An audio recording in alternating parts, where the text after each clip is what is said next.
The views and opinions expressed on My Story Living with Lupus podcast represents each person's individual experience.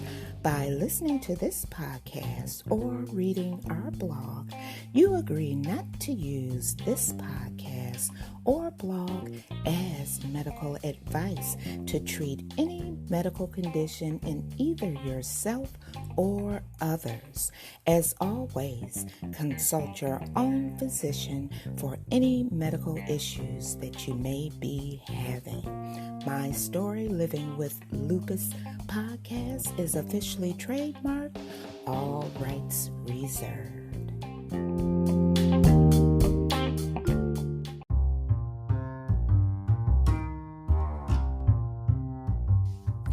Thank you for joining me for another episode of My Story Living with Lupus podcast.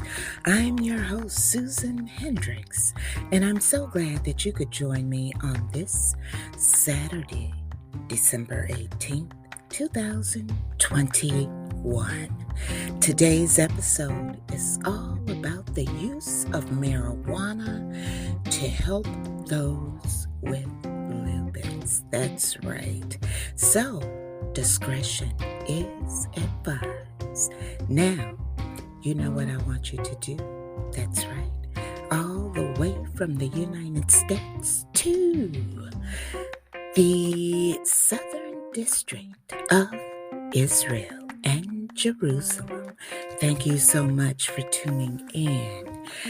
Get ready to grab your cup of coffee, your cup of tea, and to my listeners late at night, you know I appreciate you. So get ready to grab your favorite glass of wine and join the conversation right here on My Story Living with Lupus podcast.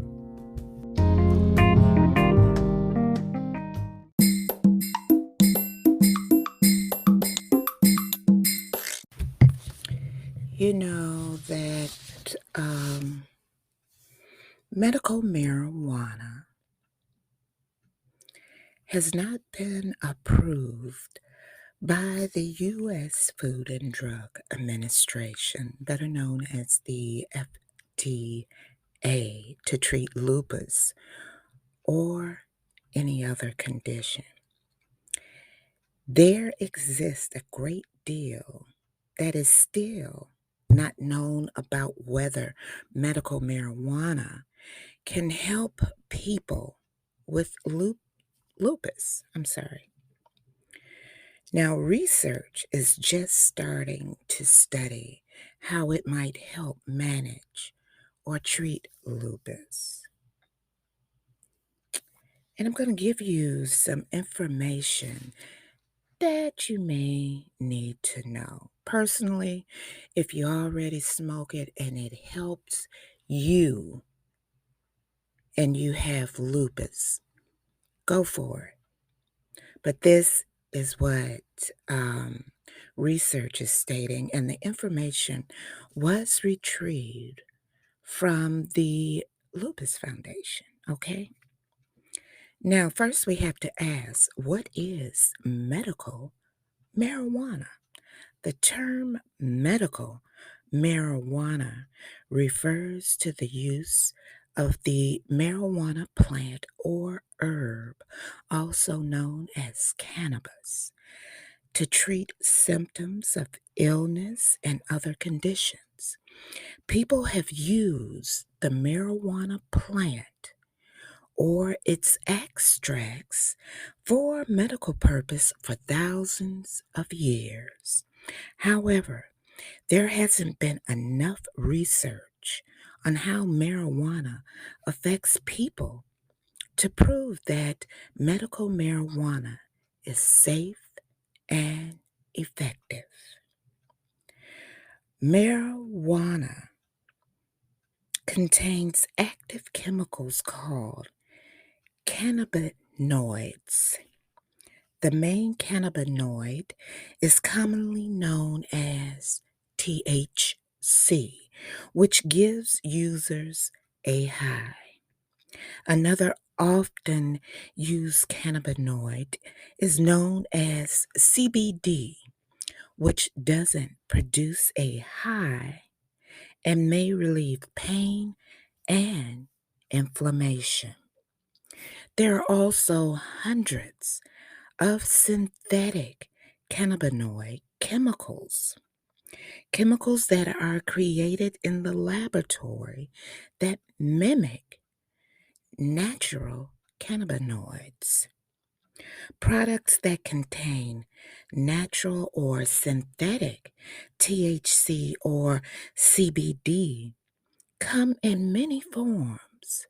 These include the dried plant, herb, or flower, edibles.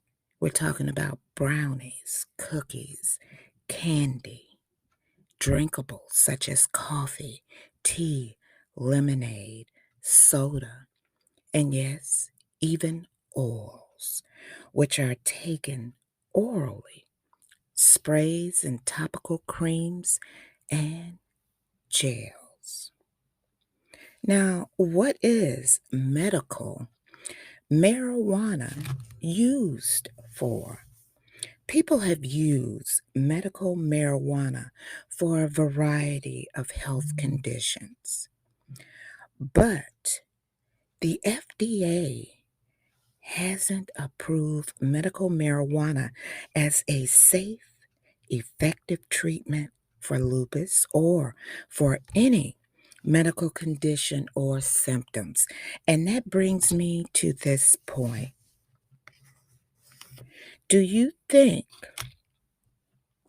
that the reason why they will not approve the use of I was getting ready to say Mary Jane, but some weed, medical marijuana, as a drug to treat lupus? Do you think that they want to keep individuals such as myself and other people who have this illness on pharmaceutical prescriptions? Because you see, the way I think is that if marijuana, weed, Mary Jane, whatever you may want to call it, is helping you, that's cutting out um, those ducats, that coinage from the pharmaceutical industry. Now, I know some individuals who have cancer and glaucoma use weed, not medical marijuana that you go in and get from the dispensary, but from their personal supplier, um, for the treatment of glaucoma, the pressure on the eyes, and for the pain or the nausea that cancer may be causing an individual. So basically, you're cutting out those ducats, that coinage from the pharmaceutical company. And that is why, in my mind, and this is my personal opinion, that they do not want to see this drug used to help someone who has lupus. Maybe it can ease that pain, that inflammation that we sometimes get due to environmental, um, the environmental environment, such as, now look, I'll tell you like this. When it rains, I can tell you before it's getting ready to rain, because that's when I'll have a flare up. The same thing as when it snows or going into the fall, when gets ready to turn cold, and yes, I can tell when it is going to be a hot, steamy day before the weatherman can tell you. And most of us who have this chronic illness can tell you that also. But we know that each individual who has this illness may not experience the same exact thing. Now, the FDA has approved one drug that contains CBD to treat seizures associated with two severe forms of childhood epilepsy. It has also approved three medications containing synthetic cannabinoids that may help treat cancer symptoms or the side effect of cancer therapies. The research for medical marijuana use has steadily increased. That research suggests that marijuana may be helpful in these conditions and symptoms. So, see there, you can take it for your condition. But, like I said, I believe that they just don't want you to cut that kingpin middleman out, which is the pharmaceutical company. Now, they suggested the use of marijuana for nausea, pain and inflammation, epileptic seizures, diseases that affect the immune system, such as HIV, AIDS, and MS, substances. Well, I shouldn't say substances, but substance use disorder and mental illness. When we return, we'll finish up, so stay with me.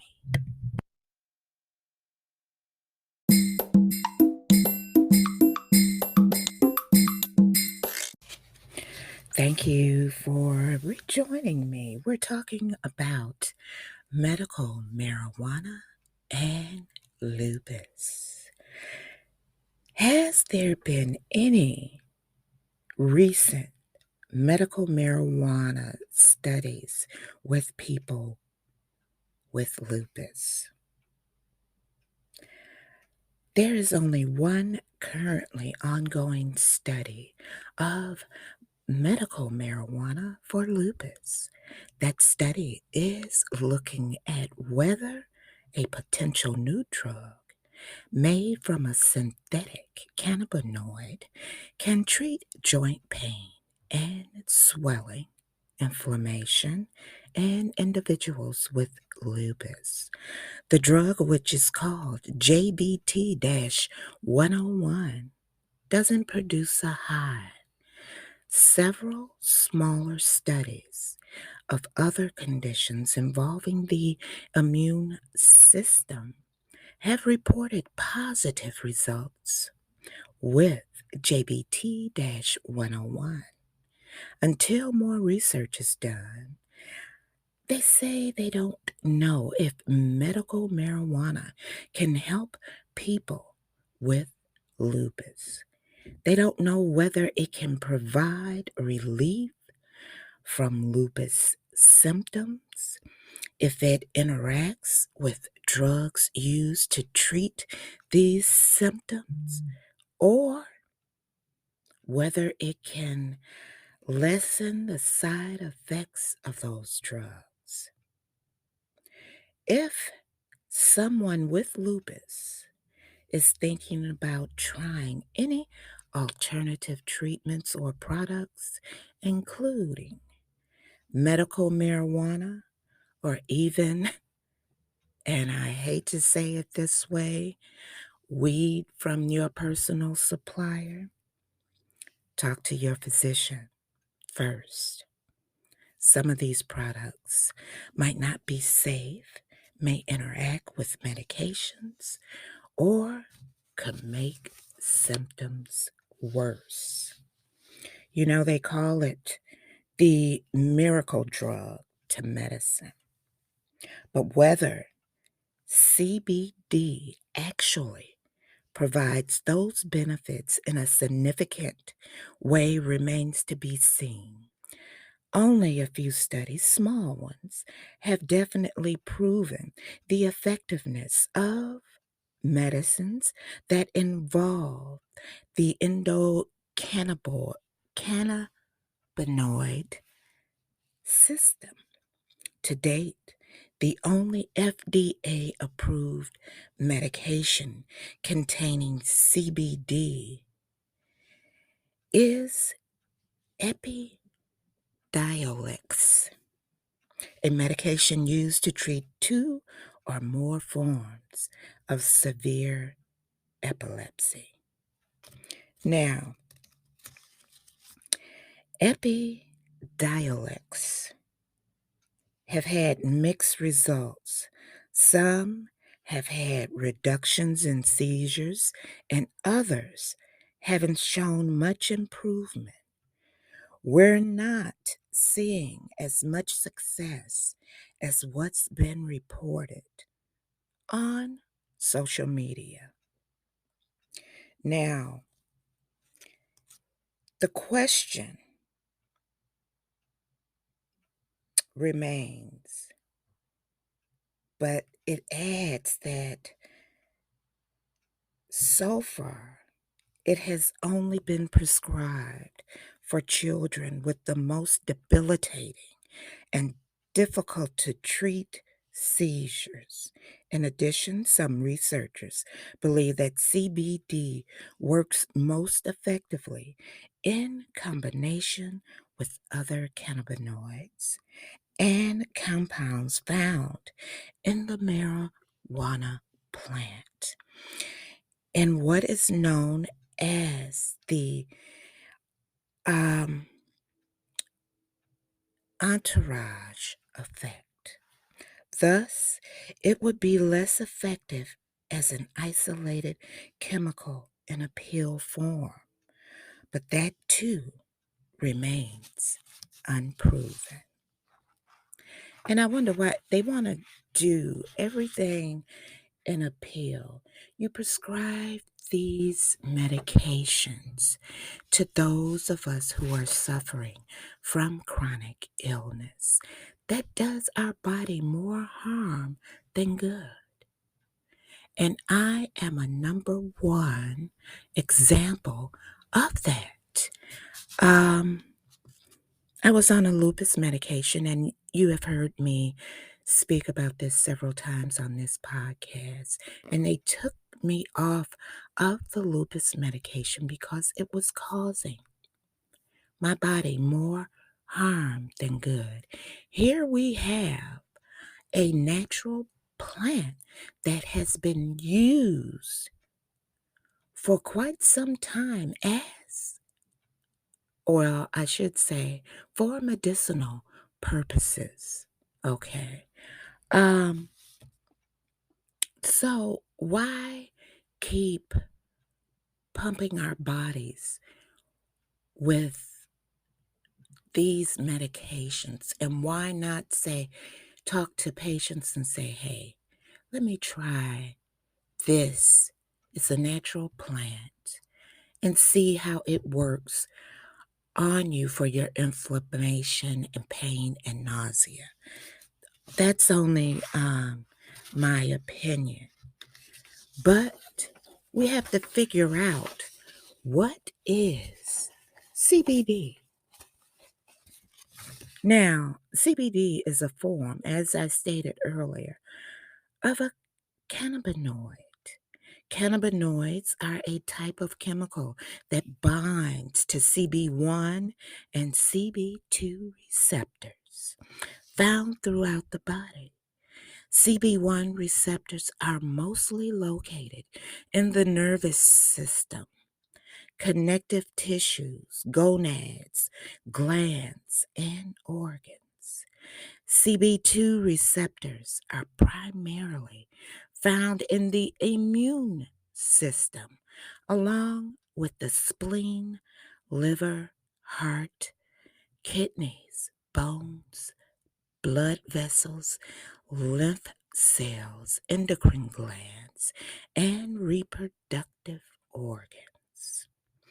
What these cannabinoids do when they bind to the receptors depend on which receptor is activated and thus can produce effects ranging from the firing of neurotransmitters, the chemical messengers sent from the brain to the rest of the body that alter mood, to reducing inflammation and promoting digestion. So our bodies have their own endocannabinoids system, but cannabinoids can also be found in nature, most abundantly in the marijuana plant. The two most well-known types of cannabinoids in the marijuana plant are THC and CBD. As stated before, THC binds together the CB1 and CB2 receptors, but the CB1 euphoria, increased heart rate, slower reaction times, and red eyes.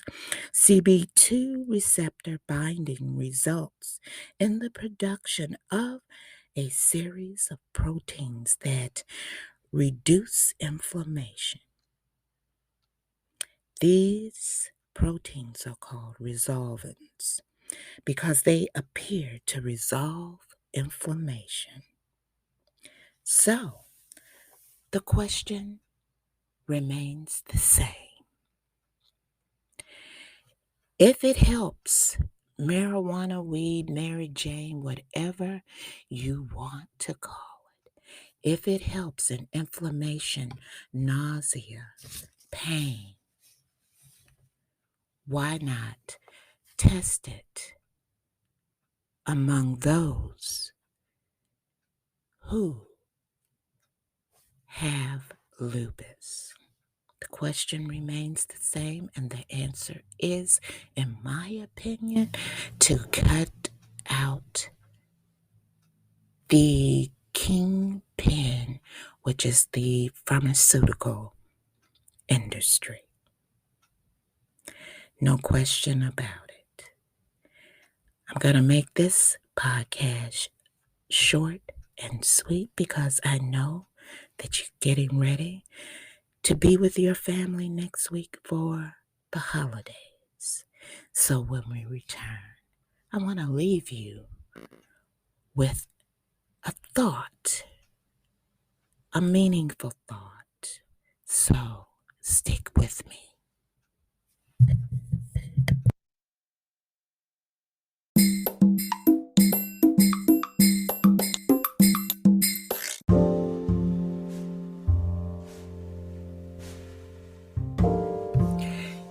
You know that 2021 has been a year of change, devastation, and unbelievable events. We are coming up upon a time that families come together, exchange presents, sit down for a meal, watch football, basketball, whatever game is on. But I want you to do this. Here's a suggestion, I should say. Think about those in Kentucky who lost loved ones, homes, all of their possessions, who are more than likely living in shelters at this moment. Think of those who are living on the streets. Think of those that are behind bars. And when I say behind bars, I'm talking about those that are incarcerated. Think and pray about those who have lost their lives to the events that has been going on 3 years of the pandemic. But most of all, think about these suggestions. To your enemy, give that individual forgiveness. To your opponent,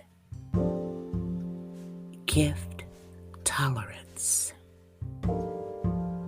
To a friend, give that friend your heart.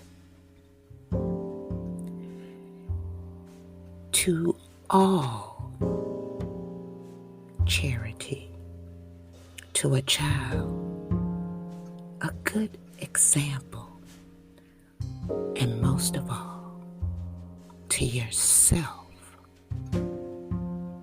give respect. I'm Susan Hendricks for my story, Living with Lupus podcast.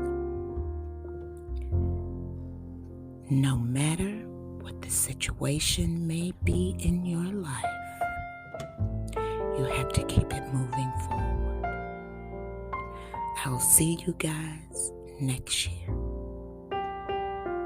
Have a most amazing, blessed, positive, and oh so nice holiday. Give your loved ones a hug and tell them that you love them. I love you guys for sticking with me through my journey of lupus and now non-Hodgkin's lymphoma.